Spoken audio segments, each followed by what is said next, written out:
I would recommend having someone with you at the appointment, at least initially, to help digest information, take notes on treatments and whatnot, just because it does tend to be overwhelming and you tend not to hear very much, particularly in that first appointment when you're told you have stage 4 cancer. You know, after you hear you have stage 4 and you know there's no stage 5, you kind of, you know, zone out a little bit after that.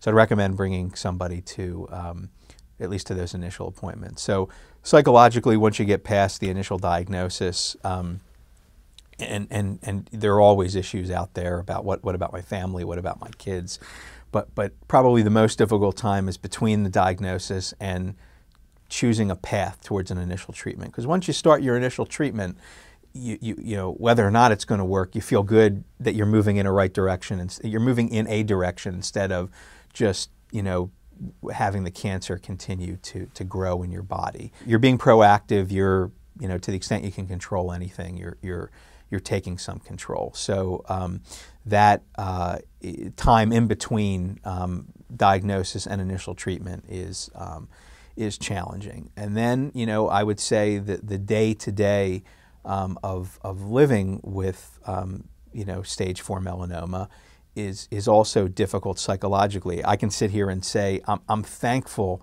that the toughest issues that I've had to deal with so far in this process are the mental, emotional, and psychological ones, because, you know, thank God I haven't yet had to deal so much with the physical ones, because my treatment has gone pretty well. So, you know, I think if the toughest thing you have to deal with are those issues, you know, you're from a glass half full standpoint, you're in a good place. In terms of dealing with the day-to-day, you know, I take the view that, you know, there's a healthy percentage of patients that are out there that are responding to these therapies, and you know, I just kind of take the view of, you know, why not me? You know, other than, you know, the melanoma, you know, stepping in, I'm relatively healthy. My melanoma, in my case, was dormant, you know, for 10 years, and my immune system kept it at bay for 10 years.